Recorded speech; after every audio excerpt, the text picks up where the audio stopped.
Hi there, welcome back to another video on my channel. Today we're going to have more of like a serious discussion about something that I've brought up in the past, but in lieu of new information, I felt like it was important to talk about again. If you are new to this channel, you may not know, a while ago, maybe a couple months ago, I made a video about some disappointing news from some high profile authors. Included in that video was Neil Gaiman, and I shared that video with two other authors at the time that were being accused of some sexually deviant behaviors, and that is the most mild way to put it. But yeah, I just was talking about how disappointing it is to have authors of this caliber engage with these sorts of behaviors in general, and what does that say about the writing space as a whole. If you haven't seen this video, I'm going to either find a link of it or I will put it somewhere in the description of this video for you to check out. Since then, more information has come out about Neil Gaiman and the extent of his exploitation of women around him.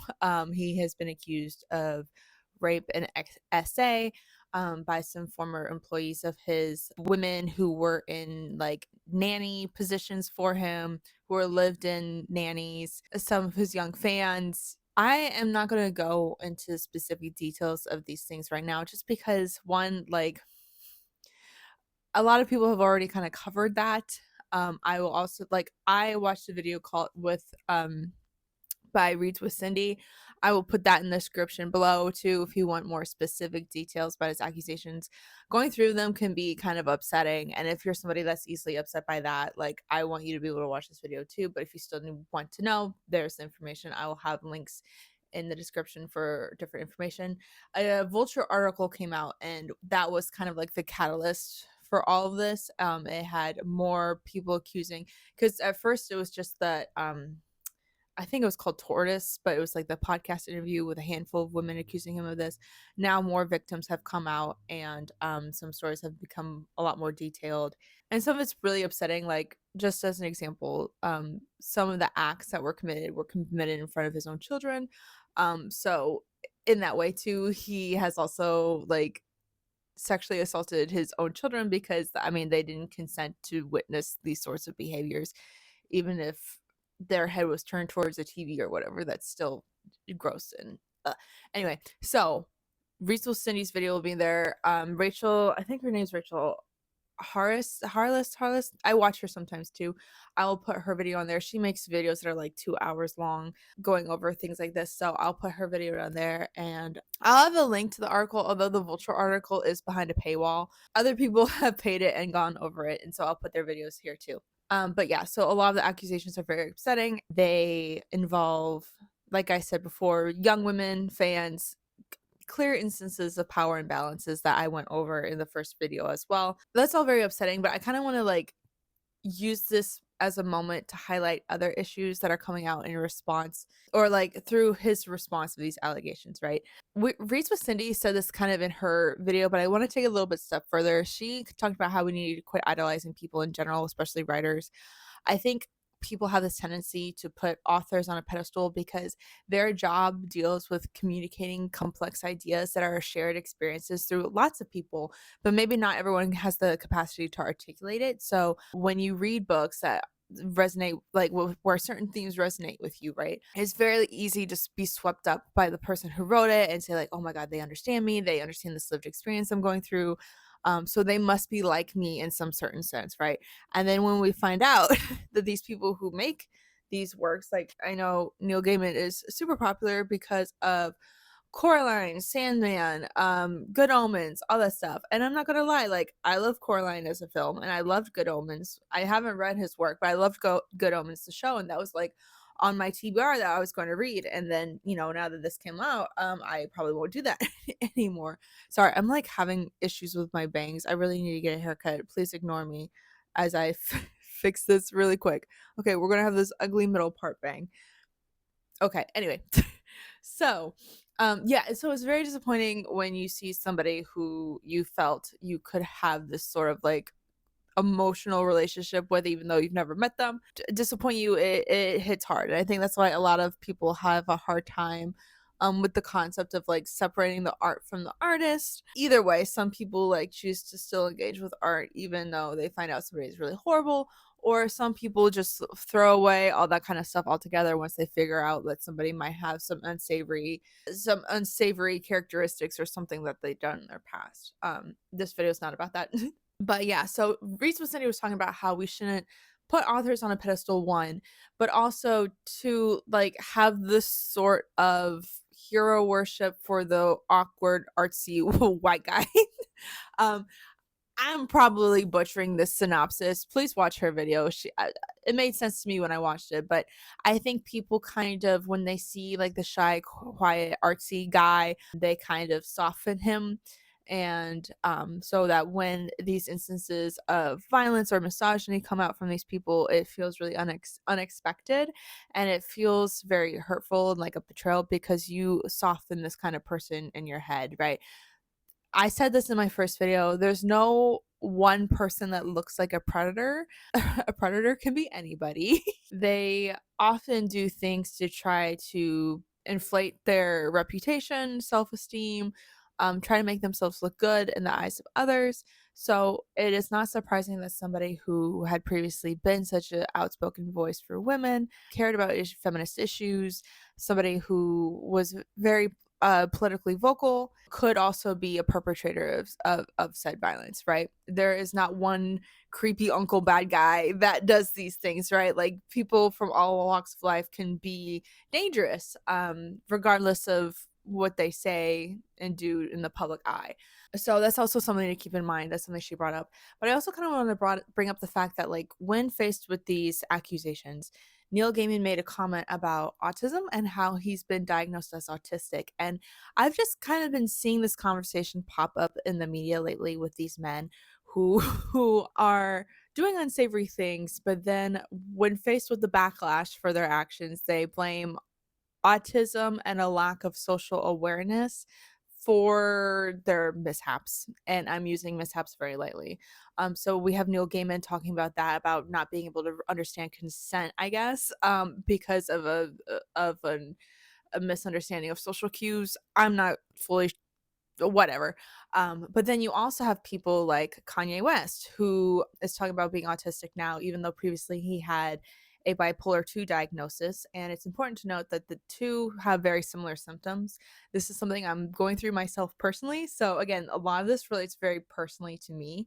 And I'll get more into that in a second. But yeah, so Kanye's talking about being autistic, and then he's had a very publicized history of having questionable relationships with women like Kim Kardashian, where he's very controlling, especially in how they dress, and he's prone to these sort of outbursts that put himself and others in danger. The most recent thing I think people are talking about right now is him crashing the Grammys with his wife Bianca, and the outfits that they wore at the Grammys. Now notice how he's completely covered up in these sort of photos, and then his wife is completely sheer, like everything out. I'll put a picture here if I can, like everything out.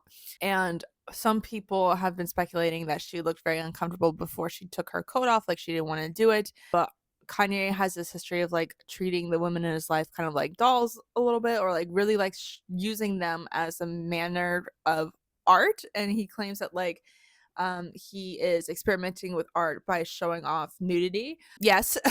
And again, Kanye has been known as like a certain genius, right? Because he is creative and he has his own clothing line, and his music has been very, very popular and creative. And he refers to himself as like some sort of like autistic genius or creative genius in this regard. And the argument can kind of be seen with Neil Gaiman, even though he's not using the exact same words as Kanye. It's the implication that, like, yes, he's a creative writer and he's contributed so much to the world that we should overlook his violent attitude towards women because he's autistic. And then another person I wanted to talk about that's been kind of doing this is, or like his fans have been doing it on his behalf, truthfully, is Elon Musk. So Elon Musk came out as like autistic publicly on an SNL episode, and ever since then, his supporters or fans or whatever have been kind of using this as a way to explain his behaviors. Now, I also think he might have an addiction issue as well. I'm not 100% sure because I don't follow Elon like that. Every time I see Elon, it's something wild. But again, I've been noticing online like some of his strange behaviors, especially now that he's in the political sphere. Now that he's friends with Trump, and he's been making all these sorts of public appearances, that people have been dissecting his behaviors and say like, yeah, this is because he is using a substance for his addiction and he is tweaking out basically because of that. I might be using insensitive language here. I apologize, but I'm not the biggest fan of Elon in general. Anyway, when he did that gesture, and we all know what it is, okay? When he did that gesture, a lot of his supporters or fans or whatever were talking about how one, it wasn't a Nazi salute and that it was like some Roman salute. I won't get into that. But they are also excusing his behavior, being like, well, he doesn't know what he's doing. He's autistic, right? He doesn't understand the social gravity of what he's doing. Okay, the man who grew up in apartheid South Africa doesn't understand symbols of white supremacy. Okay. Sorry, I'm like really sassy in this video, and I'm going to be really sassy because for a long time I was like, man, I don't want to do this. I don't want to touch this. I don't like it. I don't feel bad. But then I kind of hit the corner and I said, no, F it. I'm just going to make this video. So I'm being authentically me here, and the reason why I'm a little bit zesty about this is because I grew up with one of these men in my home. I grew up with a parent. I grew up with a father who was very hateful towards women, even the women, especially the women in his life, who was, I'm just going to say it because it's all documented fact here, who was physically abusive to his wife and his children, emotionally abusive, financially abusive, all this other stuff. And he hit sometimes people in his life enable his behaviors because he has been diagnosed, and I know this is partially my medical information too, so he's been diagnosed, so I'm going to say it anyway. But he's been diagnosed with bipolar 2. I've been diagnosed as bipolar 1, although I am getting reevaluated this week by another psychiatrist just because I have suspicions. But anyway, so he has been diagnosed as bipolar 2 and schizophrenic, right? But there's also a lot of symptoms and behaviors of his that would lead one to maybe suspect that he might be autistic as well. I won't go too much into that because, yeah, but my point earlier is that like with a bipolar disorder, a lot of symptoms mimic autism or are similar to autism in general. For myself, I see those manifest as well, and that's why I want to get a double check on my diagnosis just to make sure that like everything's copacetic. For myself, I was somebody who grew up with this developmental delay as a child. I was way behind my peers in terms of speaking, communicating, and socialization. I had a hard time with that up until I started going to like speech classes and like learning, like having special classes outside of normal school to help with that. And now I'm somebody who talks all the time and enjoys talking and communicating with others, and that's fine. But now as an adult, I find myself kind of regressing in a way sometimes. Like I'm more uncomfortable in crowds than I was as a young person. So I'm kind of reverting to some shy attributes that I had as a child. So that's why I kind of just want to double check my diagnosis and make sure everything's okay. I'm considering medication, although I'm not 100% sure what I'm going to do, but that's my journey, that's my life. So anyway, why am I saying all this? I'm saying all this because I know what it's like to have one of these people as a father and in your close life, and it's like not a fun time. It's not. And I just want to bring up the fact that like there's so many people who are diagnosed with autism or other, mental issues that do not do these things, that do not subscribed to white supremacist beliefs. Even Kanye, like I think on his website, or he's mentioned that he likes Hitler and has like incorporated a swastika in some of his merch in some way, right? So it doesn't have to be this way, and I think we let these men off because of their contributions to society, right? Even though I would argue that with Elon, he's more of a buyer than an inventor, and people will argue with me about that in the comments, I'm sure. But like the man just throws money at things. He doesn't necessarily build them. Anyway, that you can say like, oh, but he is a mad genius because he does Tesla things, or Kanye is a mad genius because he's a musical genius, or now Neil Gaiman, I guess, is included in that mixture where we should understand that he doesn't understand social cues and he didn't know he was raping women because he's autistic. I think that this infantilization of autistic men in general is so harmful and dangerous, especially now that we're living in like incel culture, and we're seeing incel culture not only in the shadows of the internet anymore, but like mainstream things and perpetuators of violence and like all this other stuff. It's just wild to me that that this excuse is feasible for some folks, right? If someone would try to say that about my family, my situation, I would just like, it's just so rude. You know what I mean? And it's one thing to say these things about celebrities because like you don't know them and it seems abstract, but there's people like me who live with men like this.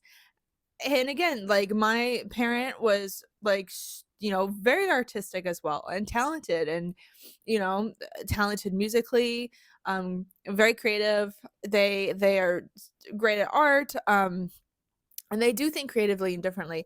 And like it's interesting because like I've read with like bipolar disorder, a lot of people with bipolar disorder tend to thrive in artistic careers because they experience so much highs and lows in terms of mood swings and mood cycles, that they have more time than the average person, like when they're in a depressive state, to like sit and reflect on one's own being, but also having a manic state or a hypomanic state where you have the energy to create because of that, right? So a lot of people who have mood disorders or bipolar disorder specifically thrive in artistic careers. And again, I'm not saying that autism and bipolar disorder are the same. They just have very similar presentations sometimes in folks. So yeah, anyway. Anywho, so yeah, like I think we need to be careful because yes, sometimes if you have a mood disorder, if you have if you aren't neurotypical, it does affect how you see the world and how you interact with it and the kind of things that you can create. But at the same time, it's not an excuse to mistreat people. And I just want to say there's plenty of femme presenting folks or queer folks or whoever who do have autism or these certain disabilities and who don't do this kind of stuff, right? Like it is possible to be talented without being a jerk.